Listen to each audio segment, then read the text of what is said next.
So hello and welcome to episode 28 of the Thrive with Holistic Healing Co podcast. This is the second episode for 2023 and I'm so grateful that you're here today. Now, this particular episode is really speaking into perinatal mental health conditions. So that means any sort of anxiety, depression, insomnia during the pregnancy and the postpartum period. And so the reason why I'm speaking about this particular ARMER technique, it's one that I've written about in my book, Shining the Light on PND.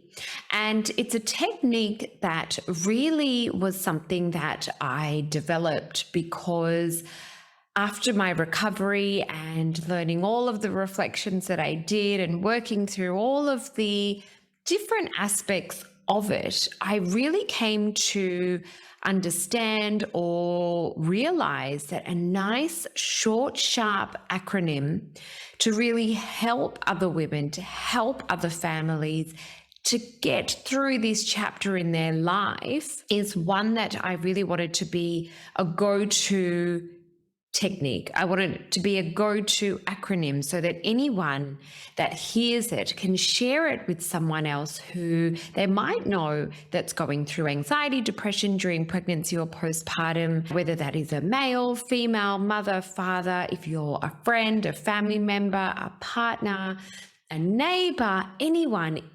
If we all are able to learn this strategy, I really want it to be a foolproof technique to help those walk towards their recovery. And that is my ultimate aim, my ultimate wish. This is the purpose behind any of the work that I'm doing. It's to really hone in and shine the light on this condition and to help anyone who is going through it to walk towards true recovery as they deserve and as they really need to. It's a technique that's really designed to help you not just survive, but to thrive. And it's the chapter in your life. And I really want to emphasize that it's a chapter in your life. I really want to share the message of hope and to let you know that there is light at the end of the tunnel. And I know that when you're in the depths of it and you're in the midst of the trenches, you don't believe that there is light. I certainly did it. I did not believe that anything or anyone or anything could help me to not feel the way that I was feeling. I genuinely believe that. Even as a health professional, even though I've helped many women and people in my time, when it happened to me, I genuinely thought that there's nothing anyone can do to yank me out of it. And so the technique is to also then remind you that it's a chapter in your life. It is, it will be, I promise you. And, whilst each day and week or month that may feel endless and relentless and enduring and painful and arduous and torturous, I really, really need you to know that it's not forever. Okay. I really, really need you to know that. And even if it's your partner that's going through it and you're thinking, how can our marriage, how can our life, our relationship, how can our family sustain being like this forever? My message to you is that know that it's not going to last forever. And the sooner that you all take action, the sooner that you can actually really take those little steps towards making changes and taking action, the sooner that you speak up, the sooner that you seek help, the sooner you will actually get closer to that light. And there's no one size fits all model. There's no quick fix. And that is a true disclaimer. There isn't. And everyone's road to recovery looks different in terms of what they need to get there. However, no matter who you are, the first thing, and this is really why I've created it, because I want it to be a go-to, because I think that it will help everyone. It is an action step for every single person. And so just remember, it's a chapter, a painful chapter, yes, but not one that has to define you, not one that has to be your forever. And I want you to know and believe that, because I mean it from the depths of my soul. Now, I guess just quickly going back a few steps. So to give some context as to who I am, what I do, for those that may just be joining this particular episode or don't really know anything about me. So I am a pharmacist. I was trained in Sydney in Australia, worked all around Australia as a pharmacist. I then went on to study Ayurveda and an Ayurvedic yoga teacher. I went on to study infant massage and pediatric massage consultancy to teach the benefits of what infant massage can bring to both the child and the mother. And it really all stemmed from me experiencing postnatal depression twice. So we have two little boys who are now 8 and 4. And so on day 5, after birthing both of my children, I fell into the harshest, most ferocious postnatal depression. And the irony was that I tried to change every single variable the second time in my pregnancy, thinking that I could control the outcome because it was so horrendous. And I did wait such a long time to have a second child because I was so traumatized, I would say, by my experience that I didn't feel I wanted to or could go through that again. So I changed every single variable, but lo and behold, it was in my biochemistry, it's in my DNA, the makeup that I have within me. And exactly on day 5 again, I fell into the most ferocious postnatal depression. And in fact, the second time round, it was far, far worse. And I did have very severe suicidal ideations. I didn't actually think that I would recover. I was very, very unwell. But what really sparked for me upon my recovery really was for me to I got through it again. I did recover and I found my voice and I found my purpose in life to now really help pave the path for other people to kind of move all the debris, go through all of the things that I feel are important, because I feel like that's my dharma now. My life's purpose is to actually help others going through this in the best way that I can. And that's through my Western pharmacist knowledge. And it is through my Eastern Ayurveda and yoga and mindfulness and those sorts of techniques. And it's bridging the gap between the two. And it's also bringing my lived experience to really understand what it looks and feels like to have all of the symptoms, to have that in a household with children, what that actually means in your relationship, in your family dynamics, and the whole complexities that exist from someone who has been through it not once but twice. And so that's why I formulated the books and the blogs and the podcast and the children's book and the guided meditations. And I share in a very raw and vulnerable way, to the point where I was a bit hesitant when I first began, because I didn't want people to look at me in a certain way or pity me or put me in a little box of be careful around her or whatever it may be. But what I have come to realize is that the power comes from being brutally honest, and it comes from being open and transparent and not leaving anything to the imagination, so that it can help others, because it is a complex dynamic. And I feel really empowered to be able to share my tools, and this ARMER technique is one. And so I guess to really set the scene, just as a very quick basic understanding of, well, what is postnatal depression? What is perinatal anxiety and depression? There's no one picture that fits everybody. Obviously, everyone may experience or exhibit different ranges within the scale of the condition. They also may imbibe certain symptoms, and other people may not. So whilst I'm going to quickly share the symptoms that may present and what to watch out for, whether it's within yourself or whether it's in your partner or your friend or your loved one, things to really look out for, I also want to say the statistics. Now, currently, and these may change with COVID, I dare say these statistics may well increase, but at the moment they currently stand at 1 in 5 women having perinatal anxiety and depression. So that's a pregnancy and postpartum period. 1 in 7 women having postnatal depression. So that's the post-birth period. And 1 in 10 fathers having postnatal depression. That's a lot. Those figures and statistics are not small. And that's another point to really highlight, that you're not alone in what you're going through. 1 in 5 1 in 5 families, if you can imagine. That's a lot of people. So if you think of your whole street, and if everyone were to have a baby, 5 houses, one of those 5 houses technically could present with perinatal anxiety and depression, PNDA. And so that's not a small statistic. And so whether that's in front, behind, your side neighbor, next door, these are very, very high numbers. They're not small. And so the importance of shining the light on this becomes ever more important, because no longer do I want people to stay locked in their doors, hiding away, feeling like there's so much stigma and taboo around the condition. There shouldn't be, there need not be. And the opposite of, I'm going to say ignorance, but the opposite of fear or the unknown is information. And so this is what I want to do.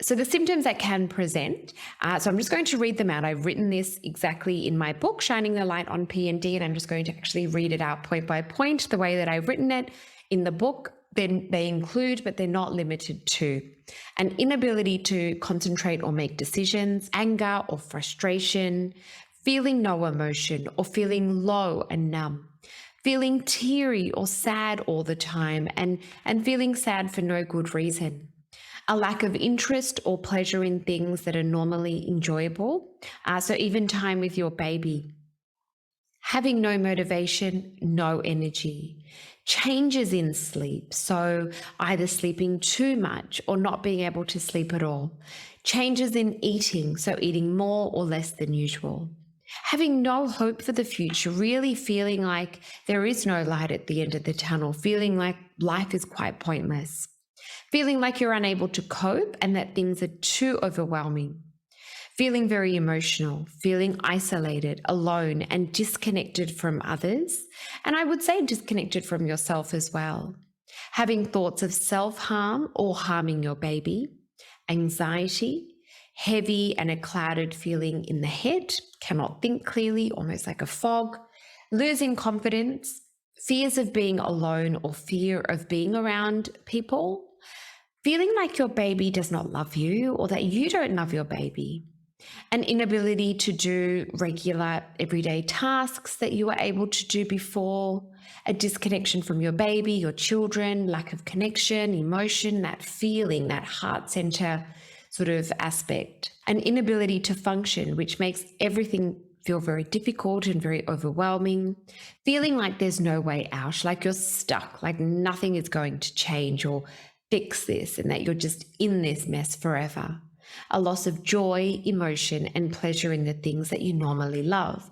Now, for me, just to give a quick overview, I could not sleep at all. Even when I was given medication to sleep from my GP, I could not think clearly. It felt like a big, heavy fog. Like I describe it as someone putting me in this black cloak bag. I couldn't think, I couldn't feel anything.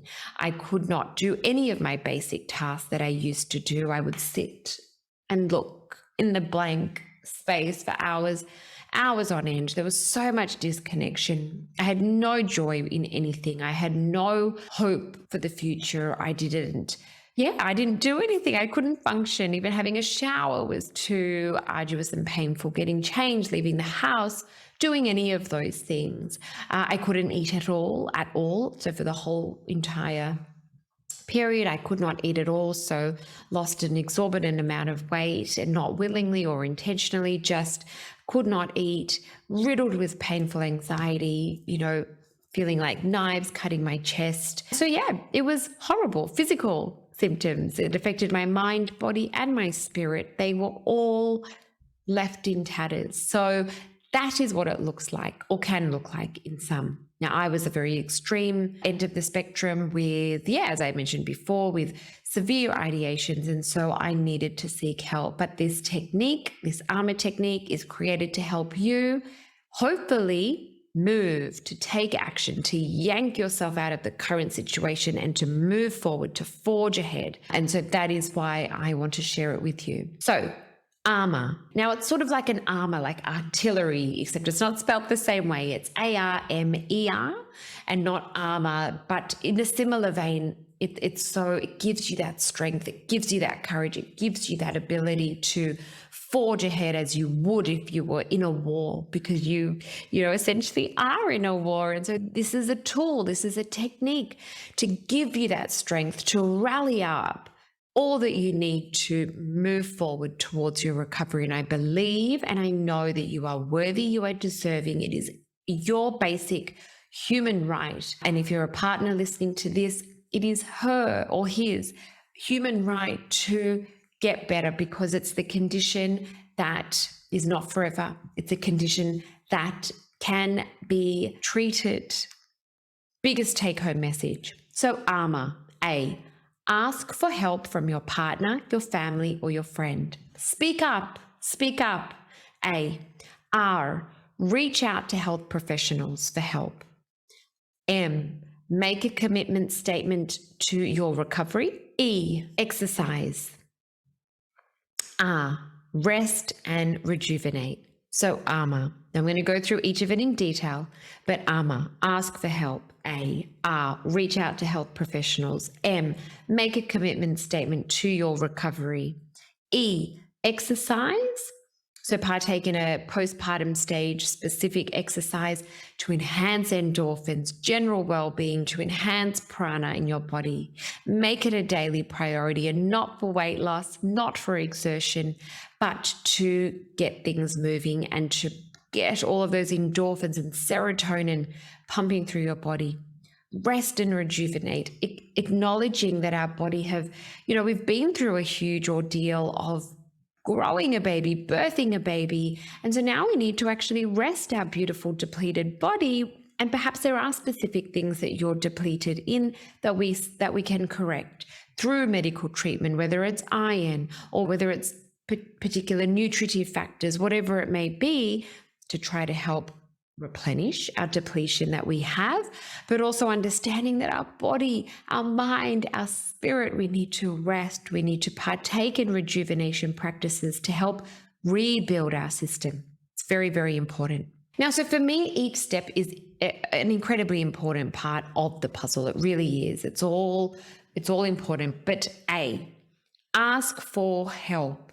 So for me, that I feel is the most important point, the most important fact, because if you're feeling like you're having all of these symptoms, but you're very good at being able to put on a mask and pretend like you're okay, thankfully for me, there was no way that no one could not see what was happening. Everyone around me was like, oh my gosh, are you okay? What's going on? I was in denial. No, I'm fine. But really, there was so obvious the polar opposite and the contrast between my wellness and me not being well that, it was really, there was no guessing. However, there are a lot of people that may seem fine. They may say they're fine on the outside, but keeping it within yourself is going to take longer to get better. If you're not feeling yourself, if you're imbibing any of those symptoms I just mentioned, then speak up. I'm giving you permission. In fact, I'm encouraging you. In fact, I'm telling you to speak up. Now, I hope that your partner, your family, your friends around you are supportive, right? And supportive enough to give you the time to share how you're feeling. I hope that they give you the space to be able to share exactly how you're feeling, to not minimize how you're feeling. I hope that they enable you the true, genuine, energetic space to be open and vulnerable and lay it all out there. And it's this transparency that really is going to allow for them to know exactly where you are, what you're thinking, what you're feeling, where do you need to go, and what help you need. So ask for help. Speak up. Speak up. This voice from your deep in your core, from your heart. Speak up. Wearing the mask isn't going to serve you any longer. It's going to keep you held back where you are for much longer. And in fact, from an Ayurvedic perspective, if we are not looking after our system in those early stages, symptoms can last, persist, even show up within 5 years of this whole period. Okay, so it becomes really important to verbalize and articulate. And I don't know whether you can see, but I actually am I speak a lot. And so that was what saved me, because was like verbal diarrhea. I couldn't not help but articulate everything that was on my mind. And so I left nothing to anyone around me's imagination as to knowing exactly where I was. And it was abundantly clear that I needed help. But I give you permission to speak up. Don't live in fear of what people are going to think of you or judge you. Just get that courage and that strength. As horrible as it may be or feel, I feel it's the most critical step. So ask for help. Ask for time and space to be able to share how you're feeling. That is a key part. Now, reach out to health professionals. For me, this is a huge one. It is so hugely important. Now, again, yes, I am a health professional. I didn't know what was going on the first time. The second time, absolutely right. I knew what was going on. But the first time, I didn't know what was happening, okay? I actually believed that nothing anyone could say, nothing anyone could do. I didn't believe that seeing someone, medication, treatment, whatever it was, would help me. I thought that having a baby was what made me feel this way, but it was the condition that brought upon all of these symptoms and that made me have that disconnection. It made me say the loops that I was stuck on. It was the condition, right? So if these thoughts can feel very real and powerful, but you need a sounding board. You need to be able to say them to a health professional for them to make a very educated decision as to where you need to go. Now, the first point of call would, for me, I personally believe, your GP, so your general practitioner. If you don't have one, ask for a long appointment to see a GP. Now, your obstetrician, if you have an obstetrician that you have seen throughout your pregnancy, that you have, you feel comfortable, you feel like there's time and space for you to do that. My obstetrician was amazing. In fact, he used to call me on my mobile to check in on me every day. I mean, he just announced that he was retiring, and I actually shed a tear because he holds such a dear space in my heart, because he went above and beyond his duty of care. He saved my life, and I'm so incredibly grateful and indebted to him. And he made sure he got me urgently in to see a psychologist, and he was able to help me get through to the pathways that I needed very quickly, and I owe him my life. So you know who you are, my beautiful earth angel.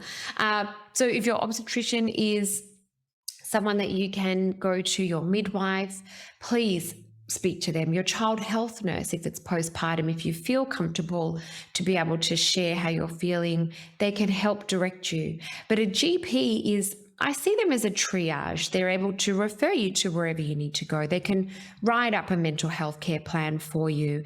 And the take-home message is, I was riddled with fear as to what it would mean speaking out for help. I used to think, gosh, they're going to take my baby away from me. They're going to lock me up. And that was the fear process. That was the thought process of absolutely being scared of what would happen to me, the consequences of being transparent, what that would mean for me. But the reality is, by speaking up and seeking the help that I needed from my health professionals, that is what enabled me to seek medication. Medication was the treatment choice for me. May not be for you, and that's fine. There's no one size fits all. But for me, it was. And whilst it worked, it fixed the biochemistry, and I was able to come back to life, as I call it, and I was able to wean off. And, I used it for that particular period for 6 months at a time. So both children, that I was able to just use it for the correction of my biochemistry. I was able to wean, and I was able to move forward into my recovery. And that has been really, really wonderful. And so I'm a firm advocate for reaching out to a health professional. Please do it. There's no stigma. They're not going to judge you. Your GP is going to hold an open space. Ask for a longer appointment time so you don't feel rushed. Jot down how you're feeling. Jot down some questions, any points you might have to make that appointment more easy for you, to make it less stressful. Go with a friend, go with your partner, go without your baby if you're, wanting to just have a silent, less stressful visit. But please, that is going to be number 2. Reach out to your health professional. Crucial, critical, save my life. I'm very much an advocate for it. And I'm also an advocate for, which is not the purpose of this episode, to debunk all the myths that surround Western treatment. Now, not just medication, but therapy and CBT and IPT and MBCT and all the things in between. There's so many treatment options. Don't think that you can assume what your treatment will be. Every practitioner is different and every individual is different. Your needs will be very different to maybe X, Y, and Z that you've heard needed this. No, don't make any assumptions. Go in there. Surrender. Surrender is a beautiful big word that I love, and it was my saving grace. So it's in this space of surrender that takes me to the next point, ironically, which is to make a commitment statement to your recovery and to keep it with you, essentially to keep accountability and to remind you of your why, right? So when things are feeling way too much, you feel like you cannot go on, you've made this commitment statement. And I would suggest that you could write it yourself. It's a commitment statement to yourself. It could be doing it with your partner or giving a copy to your partner as well so that they can hold you accountable. Stick it on your fridge, stick it on your mirror, keep it on your bedside table, wherever it is that will be helpful for you, leave it there. And it's a little phrase. It's going to be a sentence. It's going to be a statement, a contract, a real locked in statement about your recovery. And the reason is because it enabled me to remember my why. Now, when I felt like I could not go on and I didn't want to keep fighting another day, I remembered my statement. And my why, my commitment to my recovery was for my children, for my beautiful boys. I did it for them because I didn't want them to be in a world without their mother. And yes, I felt disconnected from all of life and I lost my way and I was not in my body, mind, or my soul. They had all vanished. But deep down, intuitively, the maternal aspect deep within me, like that was within my blood. So despite me not being my full self at all, still somewhere intrinsically, I knew that I had to keep fighting for them. And it was them that I held in my mind, in my forefront. And I kept fighting another day. I kept on going. I held that close to my heart. And it's really, really important. It so incredibly is, because it kept me going. And I'm so proud that I kept going, because had I not stuck to my commitment, I wouldn't be here today. If I'm being honest, I'm living an even better life than I was pre all of this. What I was wishing and imagining to go back to in the midst of postnatal depression, post recovery, life has never been better. It's never been sweeter, more connected. It's never been more aligned. I've never been so brutally honest and raw. And I've never been so sure of all aspects of who I am and what I believe in. And so the art of surrender was really part of this commitment statement, because I didn't know how I would get better. I honestly didn't know how I would ever get better, but I knew my why. And I surrendered. I surrendered into, I guess I'm going to call it the universal cosmos or something that was bigger than me. I surrendered the power to something else. That kept me going, because I didn't have to think myself of the practicality and the reality of it. It enabled me to surrender. And that art of surrender is one that is so incredibly important. So I would say, keep it simple, let it give meaning to you, look into your why, and then go for it. Now, E for exercise. Now, exercise is partaking in any postpartum stage specific exercise to really enhance your endorphins, to enhance your general well-being, your serotonin, the prana, this life force energy in your body. Now, I say to make it a daily priority, and it's not for weight loss, it's not for exertion, nothing like that. It is purely to get all those things going. So clearly post-birth, if you have stitches, a prolapse, you're recovering from a C-section, Please go at the rate that you're advised to by your health professional, a rate that feels good for you. You're not pushing yourself. But really, why I feel like exercise is an important arm here in your recovery, because it has so many benefits. Even as little as 20 minutes a day can be your prescription. And if you do this on a daily basis, and so for me now, upon my recovery, exercise is a non-negotiable. Now, even if it is just stretching or, walking, trying to do a few more steps than I normally would if I can't do a full-blown workout, then I go with that because I give myself grace. Remember from my last episode? But essentially, exercise, we can enhance the endorphins in our body. So we have approximately 20 different endorphins in our body. And they're all feel-good ones. They're amazing for stress. They're amazing for pain relief. And serotonin is another hormone that really helps our mood, and it can enhance serotonin as well. So it's going to improve our general sense of well-being. I've mentioned increasing prana, or this life force energy. It's enhancing oxygenation, circulation in our body. So if you're thinking of fluid buildup throughout your body, you're really enhancing the circulation of fluid throughout our whole entire system. It can improve our energy. It can improve the quality of our sleep. And if we exercise in the morning in the natural light or the sun, this really is helping to regulate our circadian rhythm with our hormone melatonin. So for our body to recognize that feeling that morning sun, that can really help regulate our sleep. It can allow you to feel connected to life again. So just walking and seeing what's around is so incredibly important. And especially if you're coming from staying in a hospital, for 5 or more days, if it's dark, you're not able to see, just being out in the fresh air, you can see cars passing by, see people walking. You can actually, it really helps you to see that life's keeping on going. You have to too, and you will get back to that too. And so I also know that in the depths of my condition, I was, getting changed, moving, going for a walk. It was the last thing I wanted to do. So I'm grateful that my husband forced me. Really, he would make me get changed, and he would literally hold my arm and would walk together with the pram. And I'm so grateful because that push is exactly what I needed.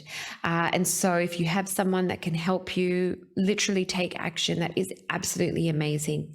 And really, it can give you that endogenous energy that you may well need, rather than leaning towards caffeine, which is an exogenous or an external source of energy. It's not really giving you energy. It's a perceived energy. It's a stimulant. But really, exercise can give you an actual endogenous internal energy. And so that can be very helpful when you're feeling flat and lethargic and a low mood. It's really great. It's a very uplifting thing to do. Now, another point that I just wanted to mention in terms of exercising and from an Ayurvedic perspective is that in terms of the process of giving birth, there is an increase in the air and space elements. So we have our womb, if we're imagining that we've birthed our beautiful baby, and then there's this big empty space. So in terms of that, actually we get a lot of vata aggravation symptoms. So it makes sense. It's to do with movement. So it makes sense that there's anxiety or erratic, perhaps, thoughts, and even with the disruption of a normal routine where there's stop, start, it definitely increases that vata imbalance. And so when we are out exercising, if we're thinking, if it's in autumn or winter, if it's very windy or it's very cold, then we don't want to increase the vata aggravation because we don't want to get cold. We don't want to expose our body to the outside normal elements in order to become more cold and increase that imbalance. So we want to make sure that we're warm, our feet are covered. If it's cold, obviously, but even if you're walking outdoors, I would suggest that you make sure your feet aren't cold, wearing layers, wearing a jumper, a scarf if it's windy and cold, and a beanie to cover your ears. So the ears are actually a house of where vata sort of predominates, or it's sort of that one of the organs where essentially we can attribute a lot of vata to. So we want to make sure that they're covered. And so that will help to not increase the amount of other aggravation that's there, if that makes sense. So we definitely don't want to make exercise, if you're exercising in the cold weather, to then become counterintuitive or counterproductive by becoming cold and exposing our body, which we're trying to build and nourish and rejuvenate, to be exposed to more cold elements. So that's just from an Ayurvedic perspective.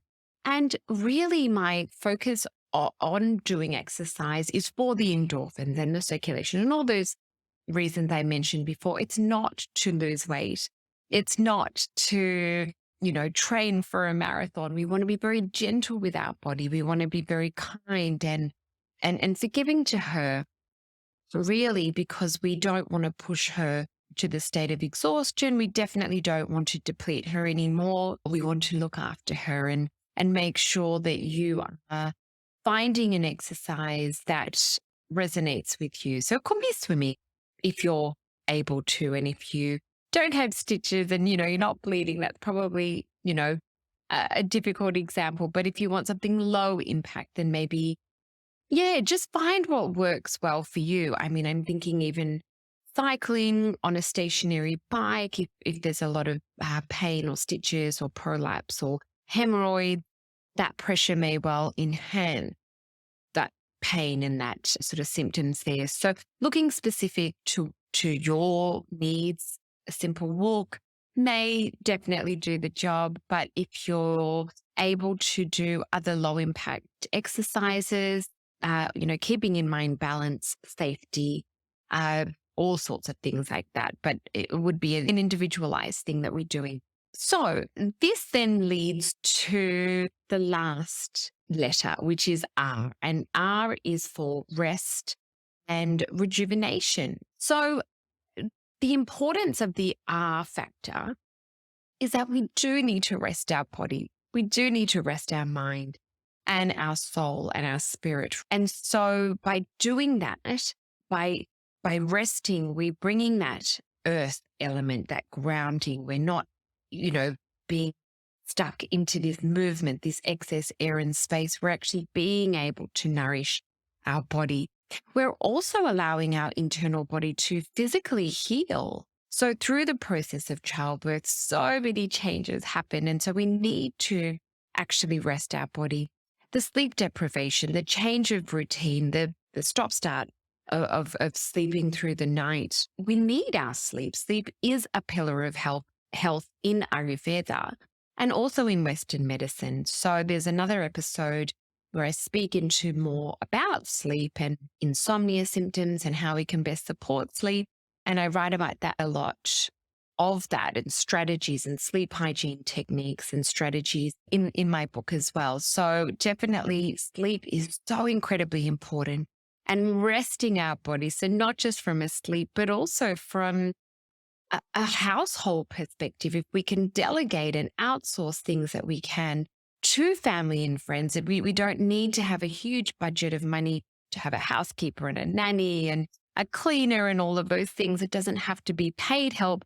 If you are so lucky and privileged to have a beautiful tribe, and for those people living away from home and we need extra help, of course, then paid help and putting it into the budget and perhaps cutting out on other items. You might be spending less on petrol or coffees or other things. They do accumulate that sort of amount of money, and you can set aside certain budgets for those first few weeks of what really will enable you to help. And so I'm definitely a firm believer of not going back to the hustle and the grind and the, this modern life that we lead. We wear it as a coat of arms, this sense of being busy and having lots to do. But I really am a firm believer where we need to slow down and we need to honor and respect our body. We need to honor and respect this stage of life, being a new mother, a new father, a new family, in terms of getting to know each other, connecting with your child, connecting with your new family unit is so incredibly important.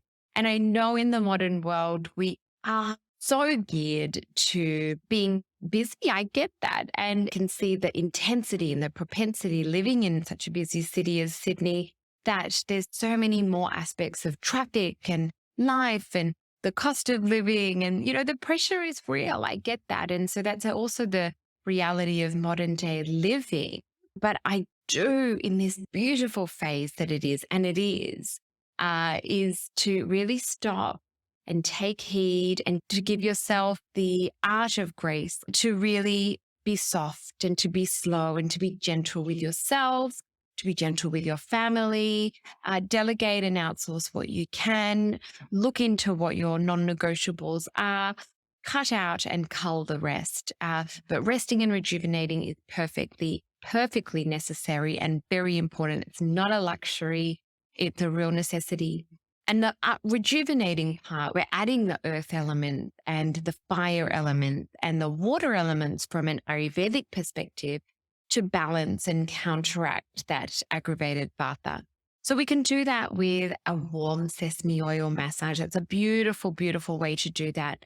We can do that by massaging ourselves, even if it's just the crown of our head and the base of our soles, out behind our ears, the wrist and the back of the neck. That can be very important.